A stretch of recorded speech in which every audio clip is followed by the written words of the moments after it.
What's going on, brothers and sisters? All right, so today's lesson is titled, What Chu Stressin Foe? That's the title, because during this walk, we pick up a lot. we feel that we pick up a lot of problems, a lot of things that weigh us down, a lot of burdens that we feel as burdens, a lot of things that we feel are troubling in our lifestyle. So I thought it was necessary to put this lesson together. Why are you stressing? When we know what's in store for us, we know these blessings, we know the promises, we know what the Most High laid out for us. Why do we find it in us to stress? Why are we going? We got brothers and sisters depressed. Not saying anybody in here, but throughout our congregation, throughout the earth, throughout in the Israelite community, we got people stressing, resenting, even taking that oath of becoming an Israelite. You know what I'm saying? Repenting and coming back to the realization of who they are. Why are you stressing? You know what I'm saying? Just think about that. When you're going through your problems and you're going through your trials and tribulations, you got to understand what's in store for you. Get James chapter 1 and verse 2.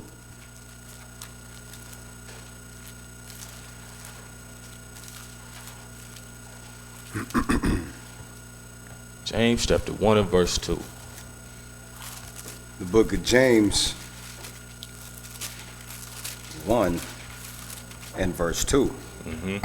My brethren, count it all joy when you fall into diverse temptations. Nah, it said just fall and complain and cry. And why me?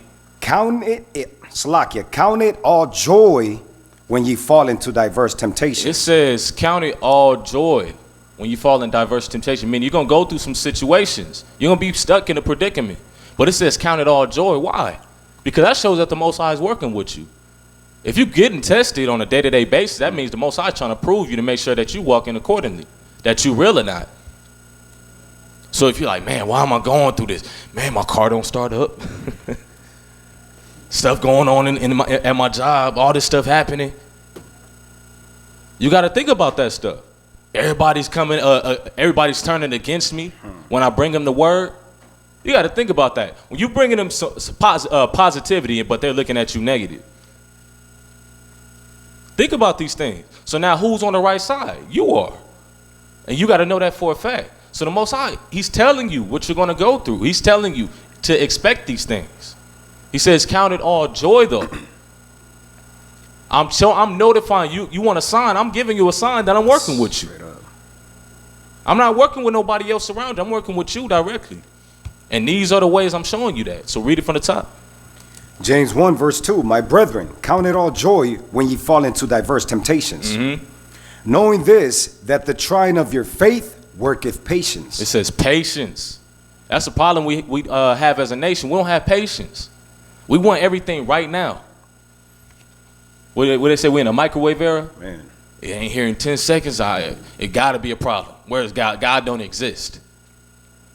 Because he don't come instantly? No, he comes when it's necessary.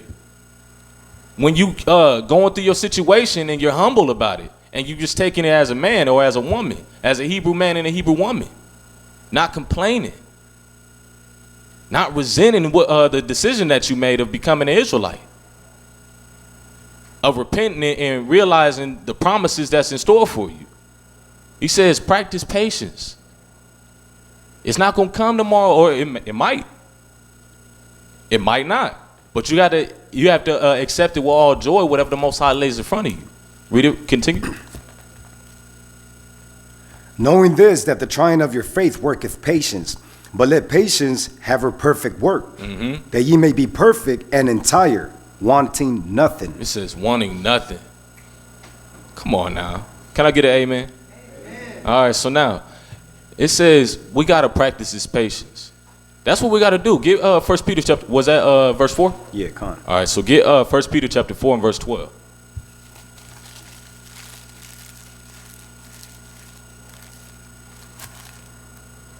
Got too many wants, and we're not focusing on the needs, right? The Most High already gave you the stuff you need. God, I don't got this whip, man. I'm pushing around in this hoopty. You got you an A to B, right? You got something to get you to work, right? But you unappreciative. God gave you something, so you got you a car, right? You got something to put your kids in. You got your car seat so you can load your kids in. You got a home where this is your own area. What are you complaining for? He said, all the stuff that you need, I gave it to you. Now, the wants is why you complaining. He said, want for nothing. And we're going to get into it. Read 1 Peter 4:12. Book of 1 Peter 4:12 verse. Behold, think it not strange concerning the fiery trial, which is to try you. He said, think it not strange. Like this some random act. He said, don't think it's strange. This is supposed to happen. It comes with the territory. That's what a lot of people don't understand when they come into the realization that they're Israelite. They think it's, I'm an Israelite. I'm the chosen people of God. Man, we winning. We gonna get the promises. We're gonna get the blessings. It's a done deal. No, he's saying it's. Read it from the top. I lost my train of thought. Go ahead. Beloved, think it not strange concerning the fiery trial. He said, think it not strange. Don't think it's strange. You're gonna go through this. The Most High wants to make it sure. And he wants you to be sure. This is my walk. I'm sure that I'm down for the Most High. When we get to the end of this race, man, it's a fact. I'm with the Most High, nothing else. This is for you to see for yourself too. Yeah. Why did the Most High give us free will? It's for you to see. Man.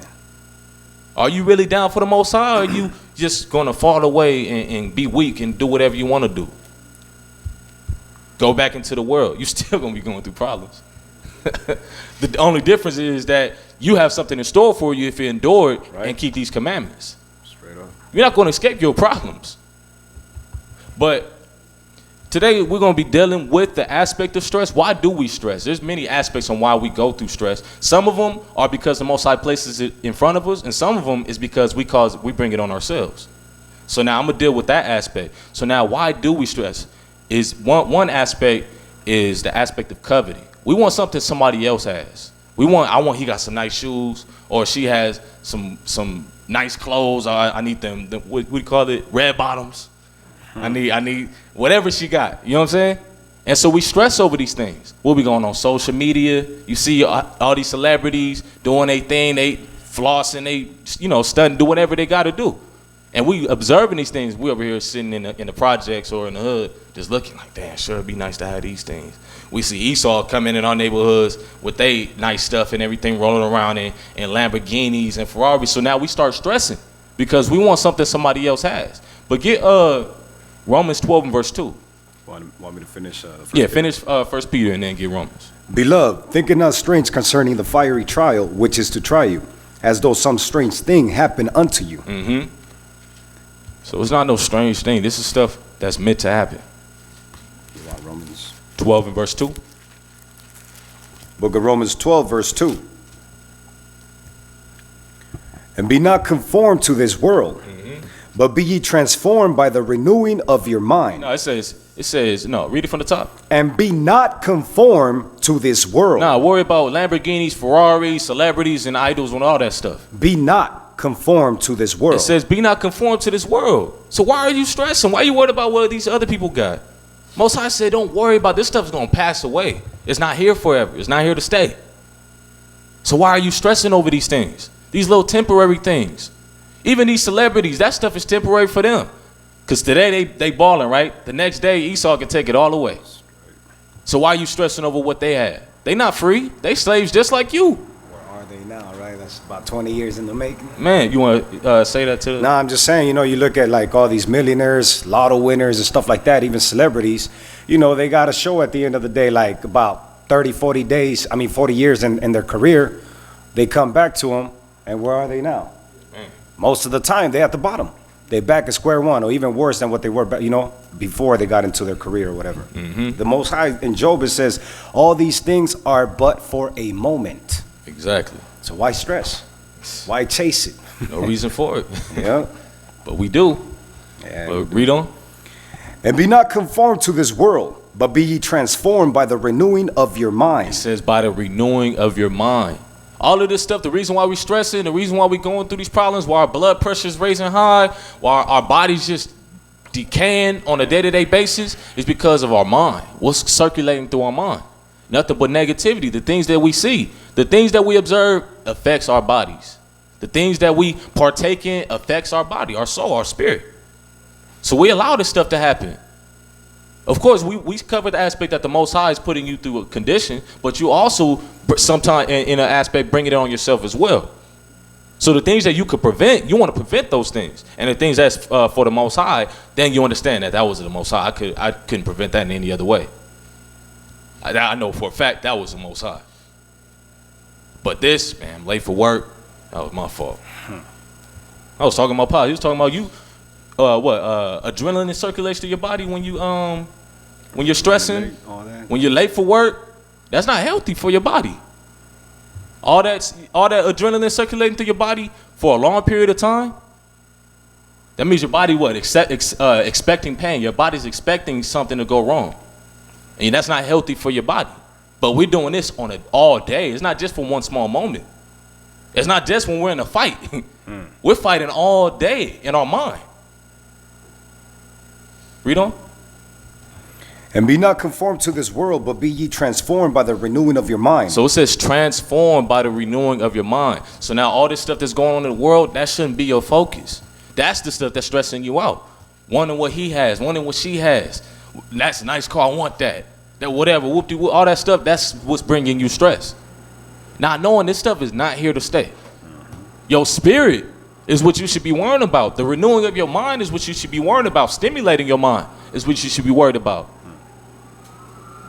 Hitting the libraries, reading these scriptures, meditating. That's free. Ain't that funny? Hitting the library is free.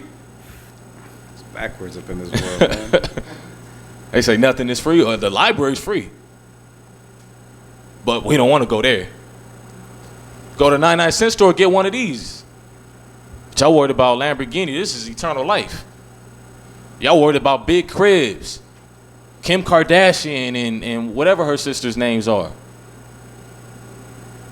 Rappers, all this stuff. Y'all worried about the wrong things. And this is why it's bringing you stress. Because you're not in the same position that they in. Now knowing that they still stressing too. You see it all the time. They have these breakdowns when you see it when they filming all that stuff. They stressing just like you. So why are you trying to be in their shoes? When they just say, I just want to be a regular human being. I wish I never even got famous. I wish I was never in this predicament. Remember Avery shot that information about the Illuminati and all that type of stuff? Man, I'm watching Illuminati videos all day yesterday, man. And then so it was talking about how you have to, of course we knew about this for the past year, but I'm just refreshing on it. And so they were pretty much talking, you got to sell your soul, and you really got to get down in order to be in them A-list positions. Like, you got to really get down. Yeah. And so you got to completely, disannul all your morals in order to even get in those positions. So you envying them, and they low-key like, man, I should have never did that. I wish I could take my soul back. I wish I could go back to being a regular person. Nobody even knows me. I wish I was just if I could.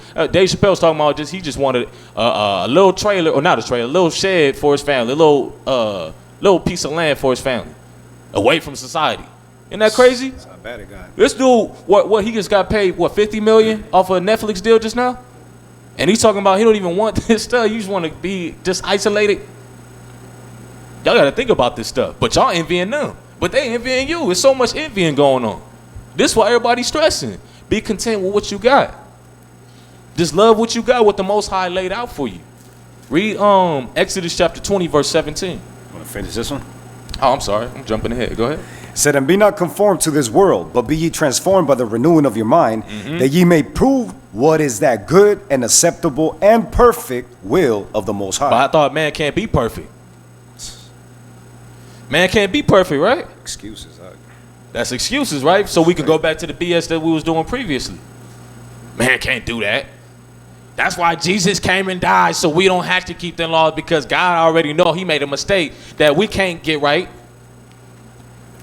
That's what they saying when they say that's why Jesus died. God made a mistake, so he had to take all the laws back. Because, you know what? Second thought, them humans, they ain't never going to get right. Just go ahead and die for them so they can live a moralist lifestyle. That's stupidity. That's what the world teaches you. But you envy in this world. Nothing but negativity in this world. But you want to be a part of that. And I'm talking to Hebrews too. Y'all know y'all looking on the other side like, dang, I low-key miss it. Miss it. What happened to Lot's wife? Look back.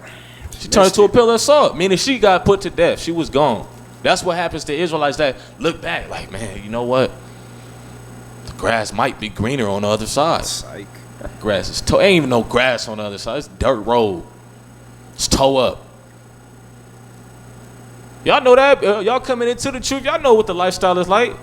But Satan tries to get in your head. He wants to be, you know what, man? It'd be easier to go over here and take this walk, take this route. You know, you'll be loved by your friends. Are they really your friends? No. Your co-workers, your boss, they'll respect you. This is what they put in your head, but this is that false reality that they're trying to give you. It's an illusion. That's what this whole world is. Y'all seen The Matrix? You gotta watch The Matrix. He said, I'm gonna watch it. Yeah, yeah, no doubt. Check primarily the first one. The first one, because it goes into the option of you got the red pill and the blue pill. So now the aspect of the red pill, you pretty much, I'll show you how deep the rabbit hole gets, meaning his eyes was open, you know what I'm saying, to the truth. And so now that false reality, that illusion that they was placed in was what by them little robots and all that type of stuff they was placed in, they not knowing that this whole thing is fake. Everything you see, everything you see, feel, whatever, smell, all that stuff is fake. And you be in control. So once you take this this red pill, then you'll be awakened to the realization of what's going on. That's what this is. So now what happened when they took that red pill? They was placed in a little environment. They was wearing regular clothes. They wasn't wearing no flashy stuff. They wasn't wearing no red bottoms. They wasn't wearing no Timberlands. You know what I'm saying? They wasn't wearing no white tees and gold chains. They was just wearing regular clothes. Who they trying to impress? Nobody, because they was content with what they had. They was eating regular food. They wasn't worried about what's the little rich people, little snail things. Escargot. They wasn't worried about escargot and fish eggs and all that type of stuff. They was just eating they regular food. But what happened when you take the blue pill? You stay back in that dreamland. So now there was a dude that took the red pill. And he's like, after he committed his crime, he said, I just want to take the blue pill so I can forget what's going on. That's the Israelite that's not stable on where he's going. Double-minded. He's double-minded. And we're going to get into that too. Next category is you're imbalanced. You're not sure which route you want to go. I want to go here. I want to go, I want to dabble a little bit on the left side, just see how it gets. Put my toes in the water, see if it's hot enough. And then, I still want to stay in the truth. I want to fall back on the truth in case this ain't right. You know what I'm saying? So you're not on the right side. You're in the middle. And that's where your problem is. And that's another reason why you're stressing, because you're not really sure how you are in this walk. You're like, man, they look like they're having fun. You hop on social media, man, they hitting parties all day. I know, these people are not having fun. I'm gonna show you why they not having fun. If they on their phone all day at a party, all day, they got 50 uploads of a video of them having fun? No, they not having fun. Because if you was really having fun, I promise you're not even gonna be thinking about a phone. In these relationships, couple things, no, you're not having fun, because if you was really having fun with your partner, you forgot you had a phone. Straight up. I assure you that. So now you envying these people, but they envying you. They not enjoying what they going through. You think they enjoy going to parties all the time? No, but it's just something to do. Because everybody else is doing it. So we got to think about these things. No, that's why we fall susceptible to the BS and that's going on in this world. We got to break away from that. You got to understand, they not enjoying what they doing. They want to be in your position. We want peace, ultimately. We want to be out of this predicament, ultimately. People want real, genuine friendships. Not these little associates that we go to parties with, that we work with. No, we don't want that stuff. We want genuine stuff. How do you get that? By staying with the Most High. The Most High said a friend is a treasure, right? Mm-hmm. The woman, I'm paraphrasing, but a woman is a gift to a man, pretty much, in a sense. So, vice versa. We got to think about these things. So we're imbalanced. We got to make a decision. Am I going to be on this left side, which is in the world? Or am I going to be on the right side, which was with the Most High? We got to make that decision. Get to Proverbs 16, verse 3.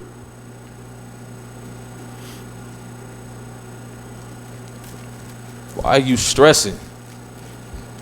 Proverbs. When you think about the aspect of stressing, a lot of stress is low key. I mean, honestly, it's a lot of the stuff we could prevent. It's all in our head. That's what a war is. We said we wrestle not with flesh, Principalities. but principalities. Yep. That means this stuff is spiritual. It's a spiritual warfare that's going on. So a lot of your stress is not physical stress. It's mental. You're more fatigued by thinking too much than you are going to the gym and exercising or lifting weights and doing all that extra stuff. I'll be at work just thinking all day because they got me at like a robot. I'm just loading parts in the machine, going to the next machine, loading parts. So I got my thoughts all day. You know what I'm saying? So I'm not lifting nothing. I'm not lifting heavy boxes like my other job. You know what I'm saying? I'm just loading parts in my head. But when I get home, I'm tired. You know why? Because I'm in my head all day. I'm thinking like, dang, when I get home, I'm going to do this. I'm going to set this up. I'm going to go here. I'm going to put this lesson. I'm going to do all this. I'm just in my head all day. So when you're doing this all day, when your things circulating through your mind all day, then that's where you get tired and you get fatigued. So imagine if you're thinking about nothing but negativity all day. Imagine where you're going to be. Miserable. You're going to end up not dabbling with depression. You're going to be in depression. You're going to be depressed. And it's most likely going to be hard to get out until some positive thoughts are constantly on your mind at all times. Get Proverbs 16:3. Book of Proverbs 16, verse 3.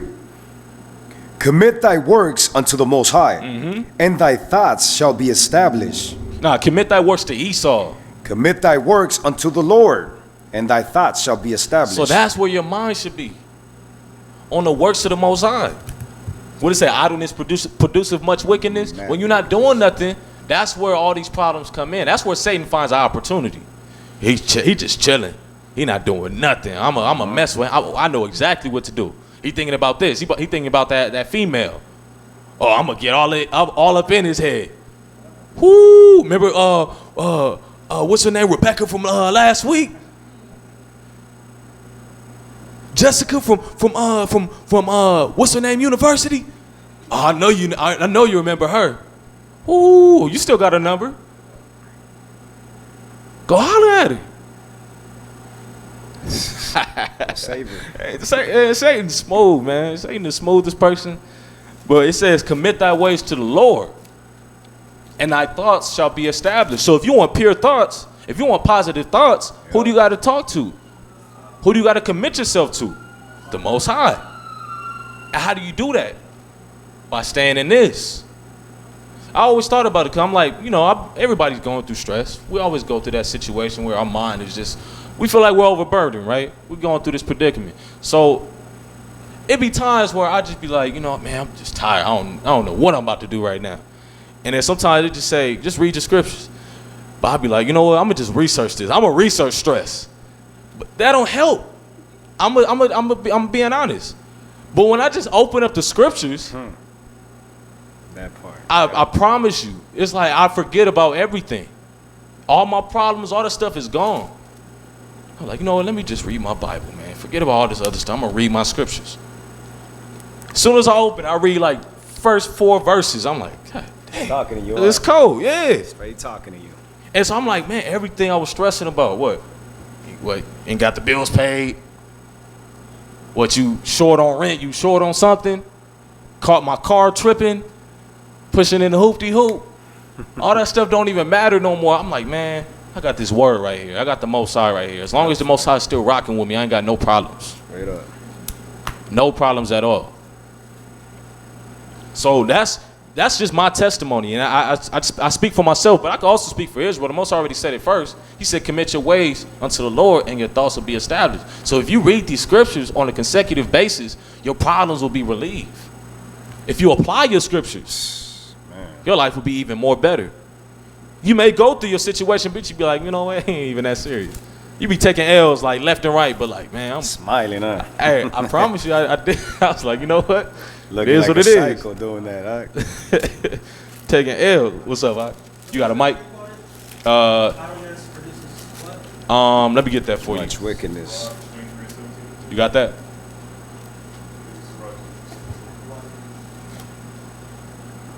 23 and 17. That's right. Nah. 33:27. My bad. All right. Sirach 33 and 27. It reads, that's one of them. Send him to labor, that he be not idle, for idleness teacheth much evil. Exodus 20, verse 17. Thou shalt not covet thy neighbor's house. Thou shalt not covet thy neighbor's wife, nor his manservant, nor his maidservant, nor his ox, nor his ass, nor anything that is thy neighbor's. So when you look into this, these are properties, right? This is property that they're going into. Ox, ass. In Israel, these things is big commodities. So now when you're looking into this and fast forward into the lifestyle we live in, you're looking at somebody else's nice car, right? He has a nice whatever. Something's nice. Most High says thou shalt not covet. When you looking at these, man, I gotta have it. Man, I can't rest until I get what he got. That's a sin. It gets to the point where it's not even. It's just a want. You know what, man? When I get paid next week, I'm gonna go ahead and hit the store because I like them with some nice shoes. I'm gonna go ahead and get them shoes. But it's like, man, I gotta get them shoes. So you do whatever it takes to get it. So you can just throw away all your morals. You throw away everything that's positive on your mind in order to get that thing that you was coveting. Man, I want to be like her. I want to be like these celebrities. I want to be like Kendrick Lamar. I want to be like Will Smith and live the lifestyle that they live in. So you throw away your morals. You sell your soul in order to get in that position. That's why it says thou shalt not covet. I don't know. Who said these laws is done away with, man? You know how great life would be if we was all keeping these laws?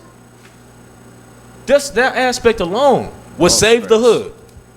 Coveting. You know how many people got killed over J's? Just J's alone, little piece of leather. Ain't even worth $200 to be made. How many people being killed over those? Carjackings. Just material. Peace and happiness, man. We gotta get in these laws. I see how you was gonna say that. Nah, I wouldn't go even mess with that. What's the scripture where it says, lukewarm, I'll spill you out? Revelation. That's Revelations, right? Maybe Chapter that's 3, 2. And, Yeah, get that for me. Rev 2.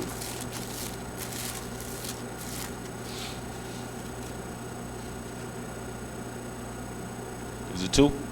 I think it's 3. It's Revelations. Yeah, that's Revelation. I don't know. I probably was sleepy when I wrote this. It's Revelations 3, verse 15. Yeah, that's it. Put Luke. Somebody saw it. Go ahead. Revelations 3 and verse 15. I know thy works, that thou art neither cold nor hot. He said, you neither cold nor hot. You ever got some coffee and it was lukewarm? How'd that make you feel? Pointless. It's nasty. It ain't good. You leave it in the car, you gotta go and pick up something and you come back, take a sip. It's nasty. You know, it tastes the same. Either you get some iced coffee. Iced coffee's cool if you like iced coffee. Or you get some hot coffee. Hot coffee's cool to whoever wants, to each his own, right? But that lukewarm, nobody like lukewarm anything. I like hot food or I like cold food. You know what I'm saying? A nice cold glass of lemonade. You know what I'm saying? But wait, let that lemonade get lukewarm. Let it sit in the car for a little bit and let it just get warm. It's nasty. So this Most High said, I'd rather you be, what did he say? He said, you neither warm or cold. Go ahead. I mean, you never hot nor cold. Go ahead. I know thy works, that thou art neither cold nor hot. I would thou were cold or hot. Mm-hmm. He said, I'd rather you make a decision. Are you going to be cold or are you going to be hot? Which route are you going to go down? You got to make a decision. That's what the Most High is laying out for you. He said, you got to decide. Are you going to be in this truth or not? Why is this a pending decision? It's still buffering. You know, I haven't decided yet. How are you undecisive in the truth? Once you come in, you realize this is what's in store for me. That should be, you know what? It's going to be a walk, but I'm about to do this. It says, commit thy ways to the Lord, and thy thoughts shall be established, right? He said, you got to be cold or hot. Most High wants that, bro. What does he say? Read on. So then, because thou art lukewarm and neither cold nor hot, I will spew thee out of my He mouth. said, you useless. I don't even need you. If you can't make a decision that you want me, that you want to be with me, why would I even worry about you? Satan or God? Satan or that's really a hard decision for a lot of people. Can't even put that on the balance, man. Oh my gosh. Satan or God? What do you think I should do? Like, it shouldn't be a hard decision. A lot of us looking like that's not really a hard decision, but a lot of us suffer through it. Yeah. Am I gonna go with Satan or am I gonna go with God? Wicked or good? Negativity or positive? Peace or anarchy? What do I want to roll with? I'm gonna just stay in the middle. I'm gonna just be comfortable with whatever goes around me. No, the Most High is not cool with that. You in the same boat as the wicked. If you undecisive, Most High is not worried about you no more. If you undecisive, you gotta make a decision. And you may not know everything. You may not understand every aspect of the Most High. But as long as you got that mindset, I'm committing my ways to the Most High. I'm rolling down this route. Now, if I don't have understanding, I'm gonna ask. I'm gonna get understanding of it. But this is the route that I'm going. I made my decision. That's how all of us need to be rolling. But was that it? Go on. Get Joshua chapter 24, verse 15. God, that's the reason why we stressing. So if we want to eliminate the stress, make a decision. Stop letting Satan come on with that aspect your top brought out that last lesson. You got this man on the shoulder, you got the other man on the shoulder. You got to keep that left man off. Ain't no other decision. That's what he was talking about, right? He said, I don't even hear him no more. He said, I'm so focused, I only hear the man on the right shoulder. I only hear them positive words. That's how we got to move. I'm not hearing none of that negativity. All that stuff that's on TV, I cut it off. If it's not good for my spirit, cut it off. Social media, man, it's been plenty of time I hopped off social media. I'm like, man, this is nothing. Only time I hop back on if I need to post up some art or something to promote it or something. Post up some videos in order to promote it. But as far as the other stuff is negative. It really is. And you realize how much time goes by when you're going through it. Of how much other stuff you could have been productive with. And then when you hop off, damn, forgot to do this. Damn, forgot to do that. So that adds what? More stress to you. Because you didn't handle this, you didn't handle that, you didn't handle this. Because what was you doing? You was BSing doing some other stuff. When you could have been handling business. And this is something I noticed too. Like when I wasn't I've been in position where I wasn't handling my responsibilities. So I would make a list of stuff I need to accomplish throughout the day. And I like when I finish it, I check it off. So like, we all got smartphones, right? So I would, label it out. Edit a video. Make sure it's done, export it, probably be finished tomorrow. You know what I'm saying? Prepare a lesson. Put something out, prepare breakfast, all this stuff is, scheduling, because I don't feel good when I skip breakfast. So, I got to lay it out. I got to eat breakfast. I got to do all this stuff. And so when I check all this stuff off, and when I get home at the end of the day, when I accomplished it, I feel better. Like, dang, I low-key feeling good. Feel like I accomplished something, because at first I was feeling like I wasn't accomplishing nothing. And that adds to that stress level because, dang, what am I doing? You know what I'm saying? And a lot of us is walking like that. What am I really doing? So we got to set it out. Like, man, if I accomplish this, I accomplish this. Then you get toward the end of the week, you accomplish a lot in 1 week, and you realize how much you could get done. I made a whole beat. I mixed this whole track. You know what I'm saying? I'm a producer. You know what I'm saying? So I finished all this stuff, wrote a whole verse, wrote a whole song, did all this. Even, extracurricular. Handling that, because you feel good when you handle extracurricular too.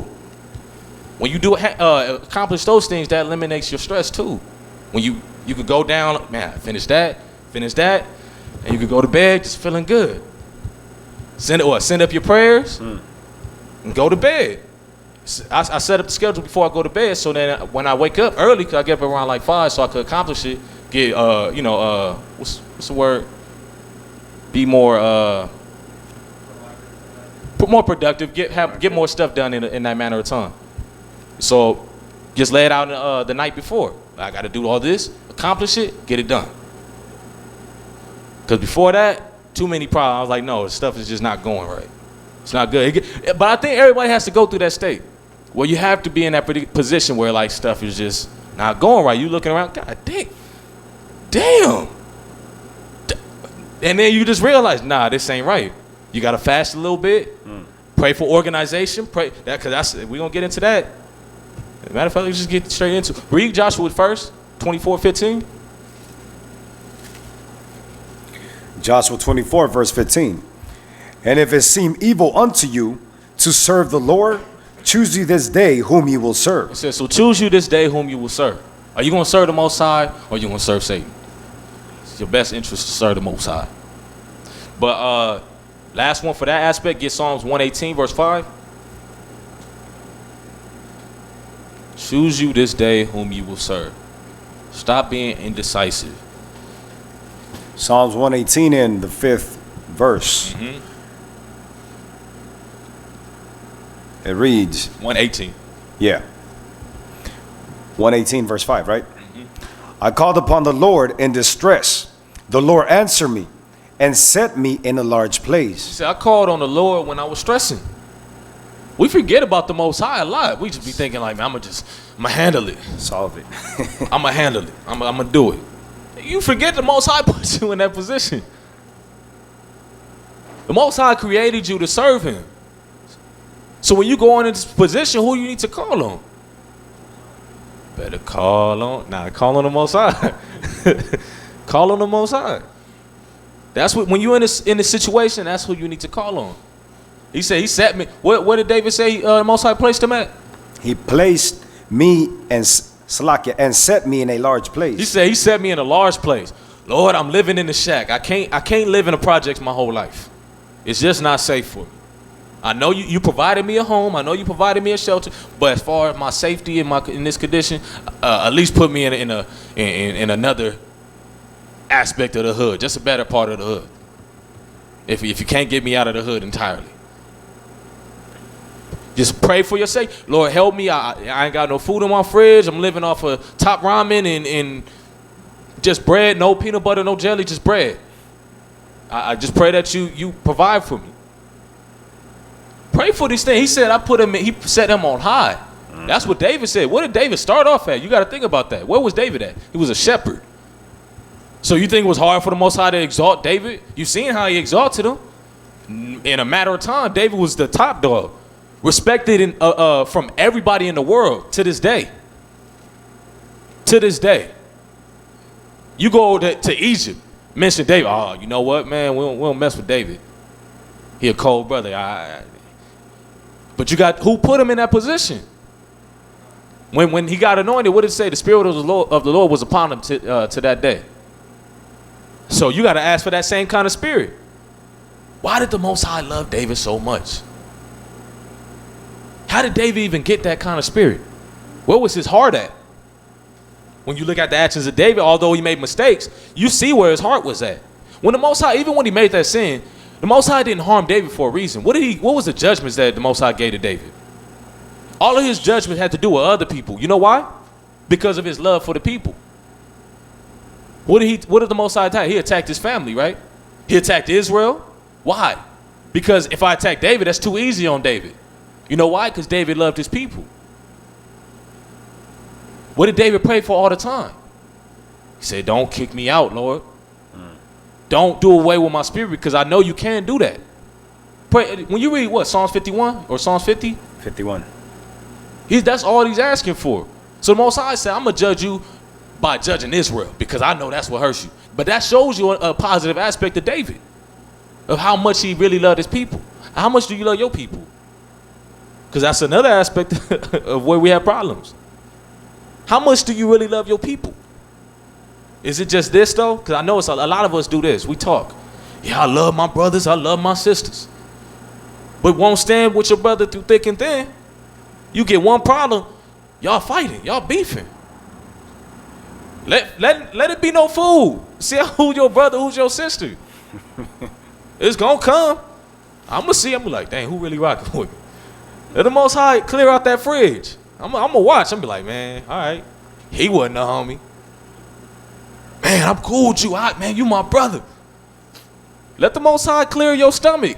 You ain't got nothing to eat. Think about these things. So now, Psalm, he set him on high. When you talk to and communicate with the Most High, how many times did Daniel pray to the Most High? 3 times a day. That means the Most High, Daniel is having a continual conversation with the Most High. So that means the Most High is on his mind continuously. Not just one time, thank you for, of course, we pray for the Most High allowing us to come back home, make it home safely. But he was talking to the Most High constantly. That means the Most High is on his thoughts at all times. That's what we got to get to. I'm not saying that's a law, but you got to think about where your mentality is. If you're thinking about negativity all the time, what do you got to get to? You got to get to that positive level, and the only way to get there is to deal with the Most High. Communicate. When you're on your break, you know what? I got to it ain't even my break yet, but I got to use the restroom. Go to the bathroom. Talk to the Most High. When you wake up in the morning, before you go anywhere, like, you know what, Lord, thank you for waking me up. Y'all understand, man. Nothing is promised. Giving me another opportunity to fulfill my destiny, to keep these commandments, to serve you. Because at any moment, it's gone. And that opportunity is ceased. So we got to communicate with the Most High. Pray for him to relieve that stress. Then, you know what, Lord, I got some problems, but I just hope that, I pray that you relieve me from them situations. Just get me out of this predicament. Get me out of this 16-hour worship, or not 12-hour worship, so I can have time to serve you. This is only stifling me from serving you. I don't have time to do your works. I don't have time to do these things. And guarantee you the Most High is going to provide you the opportunity. But it's what you do with it after that. Because a lot of people, got me a good work week. I'm cool. And then when you get home, what do? You don't do what you said in that prayer. You don't do that. What do? Hop on the couch? Man. Netflix? What's showing right now? They got some new shows. That's what you do. When the Most High, like, man, you all right. All right, for sure, bet. No doubt. For sure. I see how I just got you out of this predicament. Just like that. And look, it'll be just like that. Right after you pray, like probably a day later, you out of that position. You out of that negative predicament. But it's a matter of what you do with it. Of how you get out of that situation. I'm tired of being stressed, Lord. Are you really? He said, I got you out of this plenty of times, and you keep on falling back.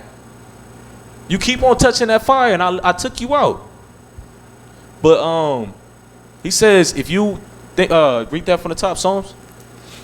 Psalms 118, verse 5. I called upon the Lord in distress. The Lord answered me and set me in a large place. He said, so the Lord answered him. So showing you that David was obviously keeping them commandments. David was obviously turning to the Most High on a consecutive basis. He was always with the Most High, mentally, spiritually. So that's where we should be. Let David be a positive example of how we should be with the Most High. What our mentality should be. He made a whole book collection of songs toward the Most High. So even his lyrical content. David was a rapper, a poet, a singer. Everything that he was given to Israel had to do with the Most High. It wasn't for, man, I got all these females. David had women, didn't he? But was he talking about all this? Never. Like, what? You don't find that one. It was in vain, man. That's vain. I got all these riches. Was not David a king? But does he ever even talk about the aspect of him even being a king? When you read this from an ignorant standpoint, when you read Psalms, you don't even know that David was a king. When you read Psalms, all his songs is about the Most High. I prayed that the Most High allow me in this kingdom. I thank the Most High for keeping me away from my enemies. Even his beef songs, man. I pray for the downfall of my enemies. I pray for the destruction of the Amalekites. Everything. It has to do around the Most High or Israel. Not even him. He was selfless. So that's why you stressing. You're not selfless. You selfish. You always thinking about yourself. And that's where that problem comes in. So on the organization, get 1 Corinthians 14, verse 40. So we got to think about the Most High in everything that we do. Every decision that we make, the Most High has to be there. 1 Corinthians 14, 40th verse.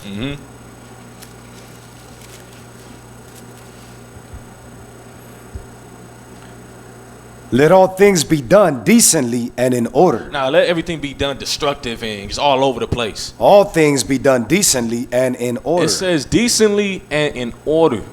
That's how we need to have our lifestyle. That's how your mind should be. It should be structured. You should have shelves in your head. It should be structured, organized, categorized in your mind. That's how we relieve stress. And I'm working on myself just as we all are working on ourselves. So I'm trying my best to do the same thing as well. I know what the scripture said. We got to handle our business. We got to be organized. We got to be on that walk. If we're not organized yet, we got to be on the brink of getting organized. We got to be going down that route. Not just wanting to be organized. Man, sure, it'd be nice to be organized. You can execute that. Israel, we always talk about what we want. Sure, it'd be nice to have peace. Get peace.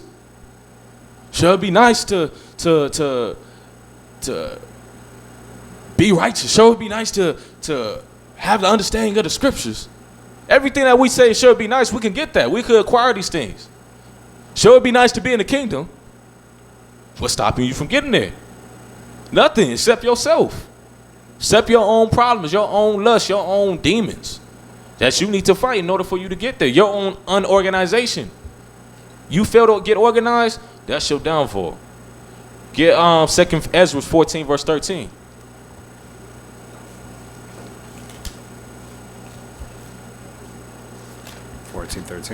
Yeah, 14 and verse 13. Got to get organized. Like I said, I just gave y'all one aspect, and it's been working for me. Getting up early, accomplishing these things. Even though I'm tired, I feel like the first 10 minutes is like hard.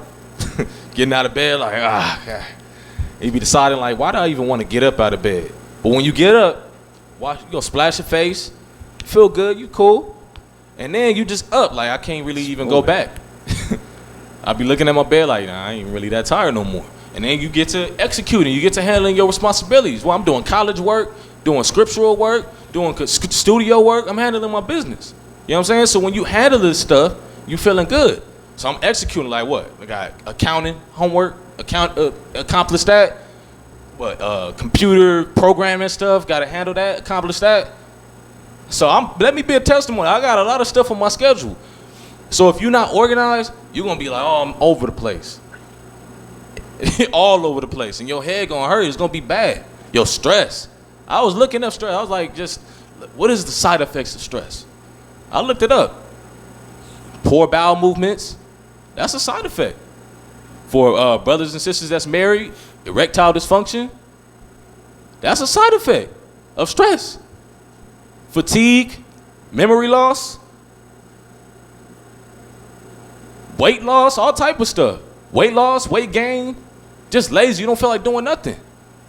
That's the side effect of stress. And this is what it does to you when you're not organized and you don't have accomplish these things.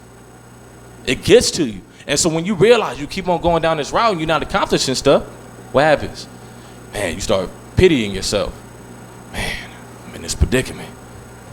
It sucks. Well, going back to the aspect of depression, you start easing into that stage.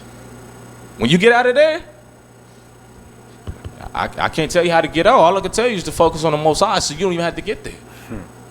Don't go to that stage of depression. Don't go into that stage of pitying yourself because of the conditions that you're placed in and the situations that you're in. Don't do that. That's where Satan sees that as an opportunity. He is weak. God. You turn from the strongest piece on the chessboard to a little pond after that. Satan's like, I got him right where I want him. Now I can start throwing doctrines in there, start throwing doubt, start throwing all this stuff in there. All these problems. He is weak. Y'all play fight now. Y'all seen when you daze him, he like this. That's how you are when you fall into that. That's how you are. And Satan like, and when you playing fight now, you like, man, you be excited because all you need is that one right hook, just knock him out. Don't be like this. Don't be all over the place. Get organized. Structure yourself. Appreciate everything that you have. Make a decision on what you want to do.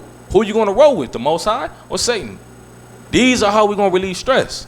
You got that in 2 Ezra? 2 Ezra 14 and 13. Now therefore, set thine house in order. It says, set thine house in order. We got the most dysfunctional households. Man. So-called blacks, Latinos, and Native American. Esau has that out there for a reason. Building up a nation starts with the home. It starts with the home. That's why they teaching on women to be independent. I don't need no man. They offering them WIC. They offering them EBT, Section 8 housing. Why? And what do they permit? Not permit. They prohibit a man from being in the house, right? Why did they do that? He broke just as her. Why he don't get no help? Why he can't be with her? Don't let no man, and Esau will find out too. He'll know. You got eyes everywhere. Got tabs on everything, all records. Don't let no man be in that house. All your programs I'm giving you, all that funding is gone. Why? That destroys the whole aspect of us building our nation. Completely.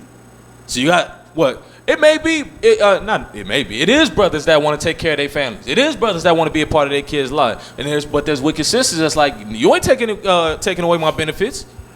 You better get on. You can't be here. And so he's like, all right. And so now this little kid grows up, what? Not around his father. And who's his mom telling him? His daddy ain't nothing. You're a reflection of your dad, so what are you going to do? You're going to be the same thing your mom said that your dad was. You're going to be in that, it's a repetitive cycle. It's a repetitive cycle. That's what dependency, all this type of stuff is going on. Man. So that family is important. When we have that organization in our households, when we have that love in our household, when everybody appreciates what they got, including of course me being a man, we're going to talk about the aspect of the husband. But even the wife has to appreciate the things that's in the means of her husband too. If I can't get these, you got to appreciate what we got. We can't get that car. We can't get this house yet.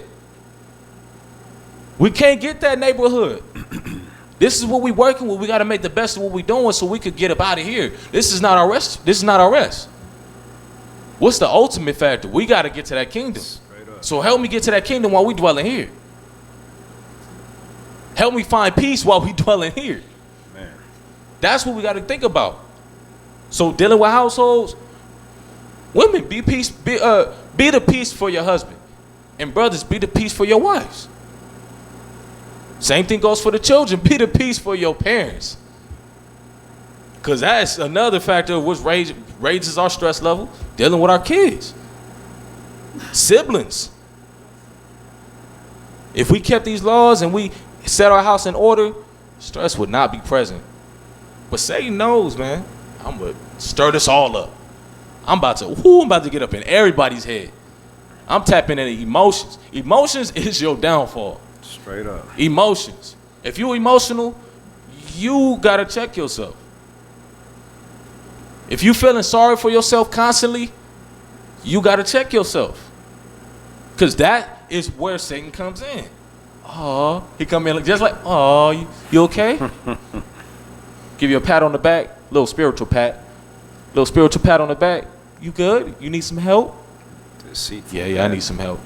You thinking you getting some assistance. He gonna give you some assistance. And what it looks like is you getting assistance. But it's an illusion. Where you headed?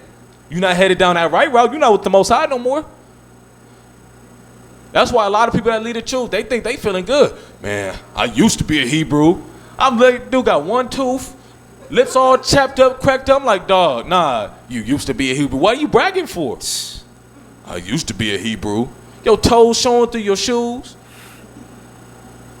Like, what you mean? Like, no. This is what we got to think about, though. The Most High keeps us in order. Even if we don't have that much money financially, the Most High still maintains us. But the moment we leave, you're going to see the Jake blisters all on his lip, just toe up. But still, in his mind, he thinks he's good.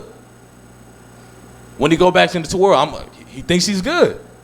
Bragging rights. You think he got bragging rights? Silly, man.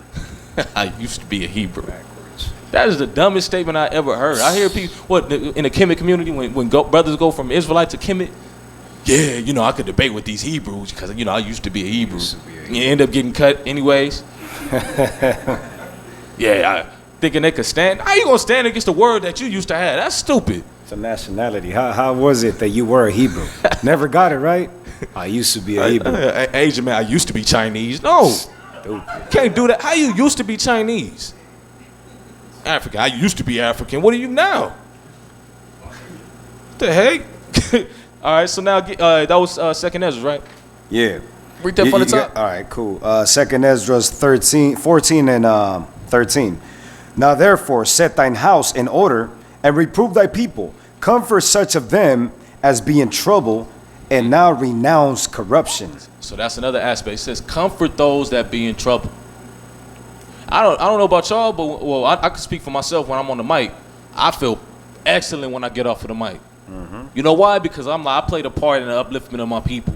I'm helping my nation. I'm uplifting my people. I may be a small little vessel, but when I get into the judgment, and standing before the Most High in Christ, well, I can say that I was on them corners teaching my people, doing exactly what you said. So that's why I'm like, man, that relieves my stress. That gives me a sense of what's that Accomplishment? what? What's that? Dopamine? Dope? Is that the word? Yeah, a sense of dopamine when I get off of the mic. I help and I partook. What you say? Endorphins? Nah, that's not endorphin. Nah. Yeah.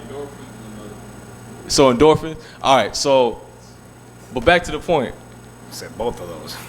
A good feel, man. This feel good, right? So when you help or you're helping others, it also helps relieve that aspect of stress. Straight up, yeah. It makes you feel better.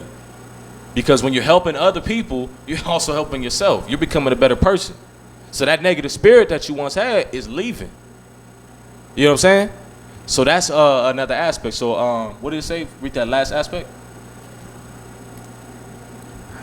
Comfort such of them as be in trouble, and now renounce corruption. So it says, comfort those that be in trouble. So now, you may have been to the point where you were stressed, and you got out of the position that you were stressed. But then, behind you, you got your brother that's stressing. He probably going through the position. The same predicament that you was going through. You got to help him. That's your responsibility. Man, I know exactly how to get out of that, man. This is what you need to do. Hey, yo, what's up? This is what you need to do. You gotta do whoop-de-whoop, whoop-de-whoop, whoop-de-whoop. That's how I got out. I'm cool. I'm feeling good. Show your brothers, show your sisters, and we'll get out of that position. That's why we a nation. Because the things I fall short on, there's another brother that can help me and build me up to get me back to that level that I need to be. There's a sister that could build her sisters up to get her back to that level that she needs to be. That's why we a family. That's why we're a nation of people. We're looking out for each other. That's why Esau finds it in his heart to keep that from happening. Do not let these Latinos join with these Negroes. Do not let that happen. By any means, hold on. By any means, don't let that happen. That keeps us destroyed. That keeps us from maintain that strife with among each other. That animosity. That's why we destroyed. So when you care for somebody, when you caring for your people and you uplifting your people, you relieving stress. Sisters think that they don't play a part. You play a part too. Man. A big part. Just, you know what? Even just smiling. You know how much you're helping somebody in their day when you just smile at somebody? I'm not playing. You know, many people came to me, they're saying you made my day just by smiling. You help people by just spreading positivity. You don't even got to say words. Say words. Communicate with your people. Greet them. That relieves stress. So it relieves stress on your end, and you can release stress on other people's end too. You could go through all types of BS. But somebody says, man, I hope you have a good day. God bless you. Most High bless you. And you're like, man, I could go through a little bit more, a little bit more turmoil. Just by that little situation. You don't understand. Like, it's just little small things that help people. Little small things. You ain't giving them $100. You ain't doing none of that stuff. You're just showing love. Just walking through the hood. I'll be saying, hey, what's up, fam? Brother, like, trying to mad dog. Like, we all trying to put on that. So, good and well, he smiled like, yeah, appreciate it, man. Just saying what's up. That's it. When you come in this building, just greet your brothers. Give them a dap. Give them a pound. Say what's up. Shalom. How you feeling? I'm going through this situation. Who ain't? Even when you going through, like, man, blessed in the cursed condition, what Top says, that's positive. We don't even got to talk about our problem. I know you got problems. You ain't got to tell me you got problems. You know what? I'm blessed because I'm a Hebrew. I'm blessed because I know what's in store for me. I know you blessed because we all in the same position. We going through these conditions. Positivity could go long. It could go a long way. That's what we need in these neighborhoods. That's what we need in our communities. That alone relieves a lot of stress. So now we're talking about helping people, assisting our people, but there's another factor on that too. It could also be a negative too. And I'm going to explain why. When you care a little bit too much. But get Sirach chapter 11, verse 29. So now, we talked about helping our people, right? Man, I need some advice. I need you to help. There's nothing wrong with doing that. The scriptures talk about giving wise counsel. Scriptures talk about assisting your nation, helping your people. But there's another factor to that. Get Sirach 11, 29. Sirach 11 and verse 29. Bring not every man into thine house. It says, bring not every man into thy house. Why does it say that? Go ahead, Nakar. Why do you think it says that? Bring not every man into thy house. Why do you think it says that? Not everybody is the right company to keep. Mm-hmm. If someone's not keeping the scriptures and the commandments, the scripture says not even to be in their company. Yeah, we know what the law says, but in the aspect of spirituality, why wouldn't you bring somebody? Why would you prohibit a negative person from coming in your house? Oh, because that same negativity can pass on to you. Exactly. It says what? You get judged by the company you keep. You're gonna pick up those habits. When you kick, like, let's say I'm kicking it with Danya Allah, I'm kicking it with Yatab. Two positive brothers, right? I'm gonna pick up some habits. What kind of habits do you think I'm gonna pick up? I know Yatab's organized, so I'm gonna pick up a lot of organized habits, right? I know Danya Allah's disciplined, so I'm gonna pick up a lot of disciplinary habits, right? Anger. You know what I'm saying? I'm gonna pick up some photography skills. You know what I'm saying? I'm gonna pick up those type of habits. So now let's say I'm kicking around gangbangers all day, drug dealers all day, crackheads and all that type of stuff. What type of energy am I gonna pick up? Negative. You know what I'm saying? And so now, me as an Israelite, that sounds weird, right? Why would you not be around these people if you gotta teach them? I'm not talking about the aspect of teaching them and everything. That's a one factor. But being around them and letting their energy stay on you, that's where that stress comes from, because you're trying to balance all this stuff. You already have your problems, and you're trying to balance their problems, which is not even your problems. You know what I'm saying? That's where the stress comes in. Family members. You know how many family members come to you like, man, my husband, whoop-de-whoop-de-whoop-de-whoop, telling you all this stuff. I don't need to know this. I don't need to know your business. Tell your if you have a problem with your husband or something, both of y'all need to have this situation and we deal with it. But I'm not going to take this situation, all this stress that y'all got, and bring it to my household. That's why the scripture say that. Read it from the top. Because you take on that nature, you take on that energy, and you walk your life with that same type of energy that they had. And they might go on and live their life regular while you just took on their spirit. It just transferred from them to you. That's where that stress comes from. Taking on all these spirits, taking on people's bad habits and their nature, they bad conversation. You got to get rid of that. Go ahead. Bring not every man into thine house, for the deceitful man hath many trains. He said many trains. So it's not even just one spirit. Many trains. I mean, he had a whole type of, what was the legion? Maybe not a legion, but he had a gang of spirits over him. And you take on that stuff. It may not even be on you. It might pick up on somebody else in your house. Because you allowed that nature. It's spiritual. It's not just physical. They might have left something physical there, but the spiritual presence stays there. Because you allow these people in your cover zone. Not even just talking about your physical home. I'm talking about your spiritual home. We're the temple of the Most High, right? So when we deal with these people, we're allowing that energy to come into us. When you're dealing with negative people all the time, you pick up that energy. You be coming home mad like, wait, why am I even mad? That ain't even my problem. That's not even my problem. I'm I'm giving testimonies. Like, this is not my situations. But why am I stressing over this stuff? You know what I'm saying? And when you realize that, sometimes you got to talk to the Most High. Most High be like, that's not your problem. I'll be like, all right, for sure. You know, it's not my problem. And then you just take it. You be like, you know what? Now I understand. That was the part that was bringing my spirit down. Because I let these people come in and bring that spirit down.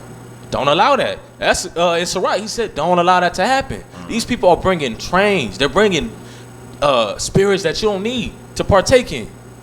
Don't deal with that type of stuff. Don't deal. Vibes are transferred. What energy is transferred.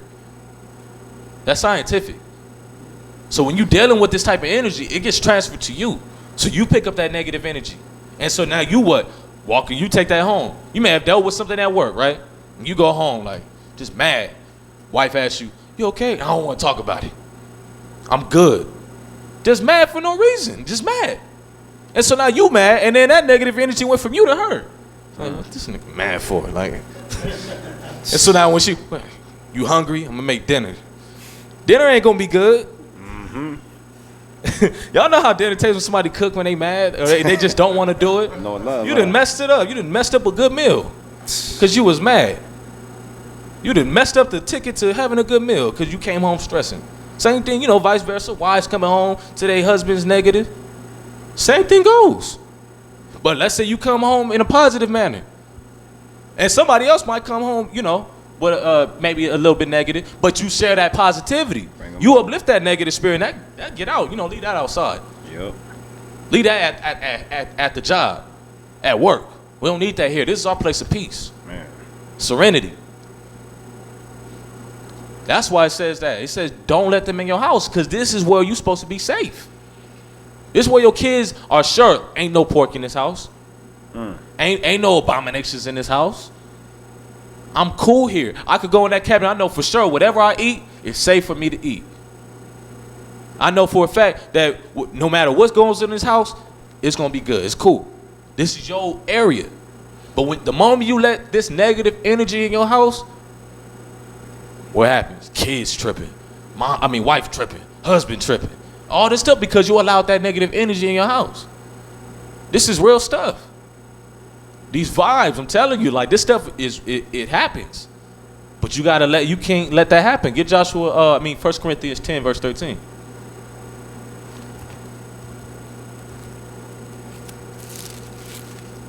First Corinthians 10, verse 13. So now, you know, people might have advice, and there's nothing wrong with giving people advice. Sisters, if that's a whole nother story. I ain't gonna go on that. But when people need advice, give them an advice. But don't take that spirit and put it on yourself. If that makes sense. Does that make sense? Makes sense. Does it make sense to everybody? It don't make sense? Of course, huh? So so when you're dealing with people like a negative spirit, you take on, like, let's say, I wish I could give an example. You could talk about relationships, right? Let's say you're in a relationship, right? You're in a cool relationship, right? But you're dealing with your another sister that's in a negative relationship. So now you're talking with her and everything, and she's talking about this whole situation that she's going through, and she's like, hey, whoopty whoopty whoopty whoop. He's like, well, you should do this and all that type of stuff. And then you kind of take on that energy too, like you kind of get a little upset about certain things too. So you take that home, and you kind of take that on your husband too. And he's looking at you like you crazy. Like, where'd you get this energy from? Where did this come from? You know what I'm saying? So that's what I'm talking about, like where you allow this type of stuff to come in you. You know what I'm saying? So now when she's asking for advice, the best thing to do is to, have y'all got counseling? You know what I'm saying? Well, I don't know why you coming to me, complaining to me. You know what I'm saying? That's the best advice you could give her. When it comes to her, you know, talking about negativity about her husband or negativity about all this stuff, like, why don't y'all go talk to people that's more suitable? But petty things, you could deal with that. Like, how do I do this in my house? Like, how do I handle this? Like, you could give advice on that, but when it's complaints and I don't like how this stuff is going on, you bring that spirit. You allow that spirit to go on. When you partake in that, that spirit comes on you. So that spirit like, oh, she with it. Oh, she with it. I'm on. Okay. On to the next. I'm going to stay with her too, but I'm on to the next. So don't allow these spirits to come on you. Vice versa. It's vice versa. This stuff goes on. So, 1 Corinthians 10, verse 13. 1 Corinthians 10:13. There hath no temptation taken you but such as is common to men. He says that's common to man. Ain't no astronomical type of stuff going on to you. Ain't no mythology, all this type of extra stuff. Nothing's going on. This stuff that's common to man. Just physical stuff that's happening. Most High is not having you dealing with none of this extra stuff that's going on in different dimensions and all that type of stuff. You're not going through that. You're going through stuff that you can handle. I know for a fact that you can handle. You know that you can handle. You just don't want to handle it. Whew, man, it's too much, God. You're giving me too much. More than I could bear. What does the scripture say? There hath no temptation taken you, but such as is common to men. But the Most High is faithful, who will not suffer you to be tempted above that ye are able. He said, you ain't going to be tempted above that you were able. Most High is telling you that. Nah, the Most High gave us too much that we can't bear it at all. Who will not suffer you to be tempted above that ye are able. So everybody's given their own obstacle. Stuff that's hard for you, it may be easy for me. Stuff that's hard for me may be hard for you. You know what I'm saying? He said the Most High said, I gave you your own test. I'm telling you, you're able to overcome it. You're able to get out of this situation. What is it? We don't understand faith. We don't understand belief in the Most High. We don't really believe the Most High. We don't really believe the words that these scriptures is talking about. If we really stressing over these small things, we fall victim. We fall susceptible to these situations because we don't really believe. We still undecided. We haven't really made that decision. What's that trust fall? Would you trust fall with the Most High? A lot of people won't. Just, you won't do that with the Most High. Oh, he was looking confused. Like, what you mean? But you gotta trust fall with the Most High. That's the only way you're gonna succeed. You gotta believe, like, man, if I fall with my eyes closed, the Most High is gonna catch me. Even if I get all the way close to the ground where you just feel like I'm about to, whew. Y'all ever did that? Like where somebody would just play with you, let you go all the way down, but they catch you way at the bottom? That's what the Most High do with you sometimes. Just be testing you. Are you gonna get scared and just open your eyes and just turn over and just get up? No, you gotta go all the way, commit. I believe that the Most High is gonna get me when I fall. Most High is gonna catch me. I'm straight. Just fall back. You good. But read that from the top. There hath no temptation taken you, but such as is common to men. But the Most High is faithful, who will not suffer you to be tempted above that ye are able. But will with the temptation also make a way to escape. He said, wait a minute. He said he's gonna provide you a way to escape. So you in debt with what? 2 G's? You Esau 2 G's? She like, I already know these. Student loans? You done got backed up with student loans? The Most High said, I'll provide you a way to escape. Even if it means don't answer them Sally Mae calls. I'll provide you. Most High, don't answer that phone. You good. Most High said, I'll provide you a way to escape to get out of this situation. You good. You are good if you in the hands of the Most High. Straight up. Can't no harm happen to you. Esau think he got you. Most High sitting up there laughing like Esau is a fool. Don't we don't understand this. We all playing chess. We the pieces though. The Most High is the player. Most High is the master player. Setting it up how he wants it. It's not how Satan wants it. This is how the Most High want it. So if you in a hard predicament, who do you got to go to? Satan putting me in this position. Y'all giving too much credit to Satan. Most High said, I do all these things, right? That's right. Is that not what he said? Straight up, yep. Everybody reports to the Most High. So when you're going through hard things, who do you got to talk to? Damn it, Satan. No. Lord, I need you to help me, Lord. Please help me. Please. I'm going to fast for 3 days. I need this help. Sometimes you got to prove to the Most High that you really need this help instead of just talking. Sometimes it ain't just talking. Sometimes it might help, just praying.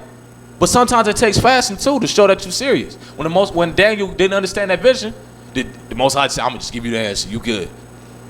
No, he had to fast for 3 days to just get one aspect. He said, I'm going to give you this aspect. You want more information? Fast again. So that shows you, even when he's dealing with the prophets, the people that's close to him. Prophets is close to him, right? But he's having them go through these situations. You got to fast. Daniel had to fast. David had to fast. All these people had to fast. They wanted to get close with the Most High. So why you feel like you exempt? You're not exempt. You're like, where do you think you stand with the Most High? You think, man, me and God, we tight, man. We good. Like, y'all best friends. You're not best friends with the Most High. Man, that's real. Only person that could possibly say that is Christ. And how many days did Christ fast? 40. So now even Christ showed you he ain't exempt. Come on now. Christ was a living example. This is what you got to do if you want to succeed. I got through this. You can get through it too. People think that he said, I didn't take on the nature of the angels. I came just like you. Circumcised on the 8th day. I came from the line of Judah. I came in the flesh. Well, I'm going to come here from heaven as in my angel form. What would be the purpose of that? It's not going to show you how to live a positive lifestyle because I got an advantage. I'm not showing you no principles. It's easy. I don't know why y'all stressing this. Got no. Why y'all stressing? Y'all got all these problems, man. I'm good. Jump off a mountain, no problems. Nothing happened to me. I'm good. But even, you know what's crazy? Christ even showed us that even stuff that we think is impossible is possible. Bring it out. Did not Christ walk on water? Yep. And not only did Christ walk on water, it's not like, yeah, Christ walked on water and they go into the next part of his story. He showed other people how to walk on water. He showed Peter, you can do this too. And what did he show? This is all mental. Nothing physical about this situation. Because physically, he will fall in the water, right? But spiritually, where is he at? So showing you how powerful the mind could be. Straight up. The mind is powerful. We think we got to take all these herbs and medicine, but really it's the mind that's healing everything. The mind designates where the food goes. Yeah. The mind designates where all the stuff goes. When we're storing up all these fat, the mind's like, man, I don't know what to do. My head hurts. Just put it here. Just put it here. Just put it with it's our mind that's doing all this stuff. So when your mind is in order and your mind is free, that's where all these problems is gone. Remember when I went into that side effects of stress? That stuff ain't there no more. Because your mind is right. Your mind knows exactly what to do. It's on its right path. Put this here. This is cool. All right. Set that up. He's going to be strong right here. Put this here. He's set up right here. Cool. We good. He's thinking right. Mind right. He's moving right. Motor senses are right. All that stuff. He's good. Cognitive skills, all that stuff. He's straight. Because his mind is right. When your mind isn't right, all this stuff falls in just all over the place. When your mind is all messed up. So what do we got to do? We got to organize our mind. Let me get some scripture right quick. If you could get Sirach 11 and I read for you. It's on my pocket. verse 11. Yeah, 11 and 11. The book of Sirach, chapter 11, verse 11. There is one that laboreth and taketh pains and maketh haste, and is so much the more behind. You hear that? Like what the brother's going into. You do so much, you think you're doing so much, right?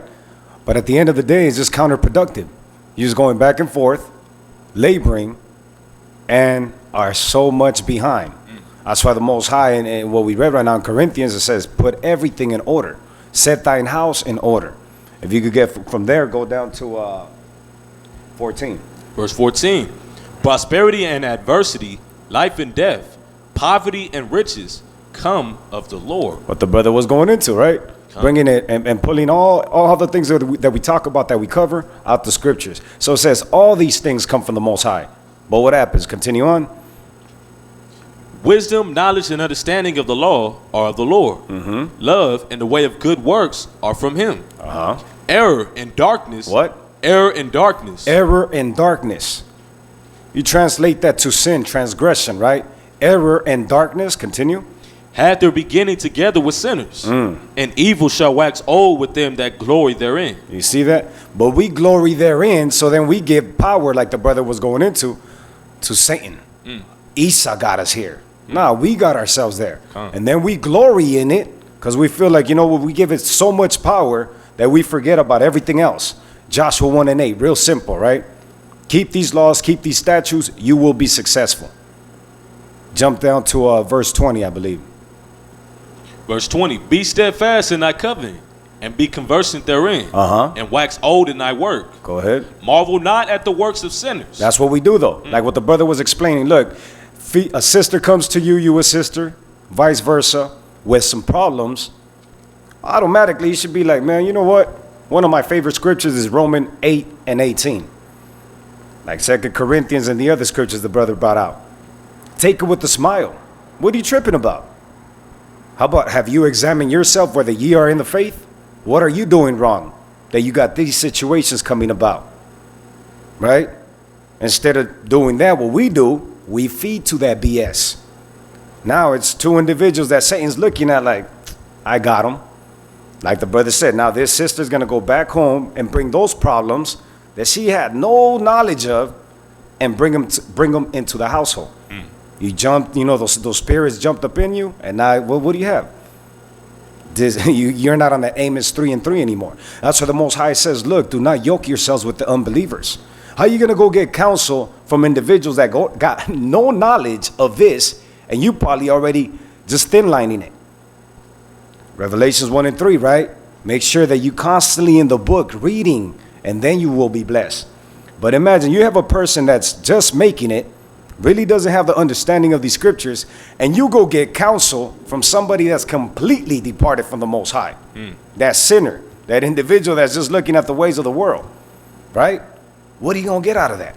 Continue on. So read that latter part about the sinners.